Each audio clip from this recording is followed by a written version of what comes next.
Peter rabbit camping story. అనగనగా ఒక అందమైన అడవిలో పీటర్ ర్యాబిట్, అతని చెల్లెలు ఫ్లాప్సీ, మాప్సీ, కాటన్టేల్ కలిసి ఉండేవారు. వేసవి సెలవులు మొదలయ్యాయి.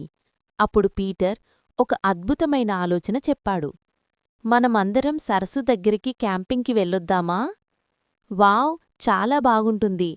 అందరూ తమ బ్యాగ్లో క్యారెట్లు, జ్యూస్, చిన్న టెంటు, పడకలు వేసుకుని ఆనందంగా బయలుదేరారు. సరస్సు దగ్గరికి చేరుకున్న పీటర్ కుటుంబం అక్కడి అందాలతో మంత్రముగ్ధులయ్యారు.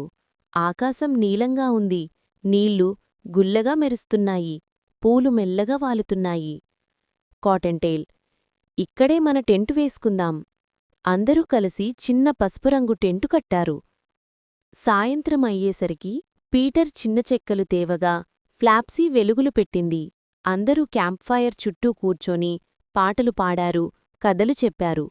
మాప్సీ, పీటర్, నీకొక బెస్ట్ స్టోరీ చెప్పాలి. అందరూ నవ్వులతో కలకలలాడారు. అప్పుడే సరస్సు దగ్గరనుంచి చప్పుడు వచ్చింది. చెప్పక్ చెప్పక్. పీటర్ నెమ్మదిగా వెళ్ళి చూశాడు. ఒక చిన్న తప్పిపోయిన చేప నీటికి బయటపడిపోయి భయపడుతోంది. అమ్మో, ఇది నీటిలోకి వెళ్ళలేకపోతోంది. అతని జాగ్రత్తగా చేపని ఎత్తుకుని మళ్లీ సరస్సులో వదిలాడు. ఫిష్, ధన్యవాదాలు పీటర్ అని చిన్న బుడబుడలు చేస్తూ సంతోషంగా ఈదిపోయింది.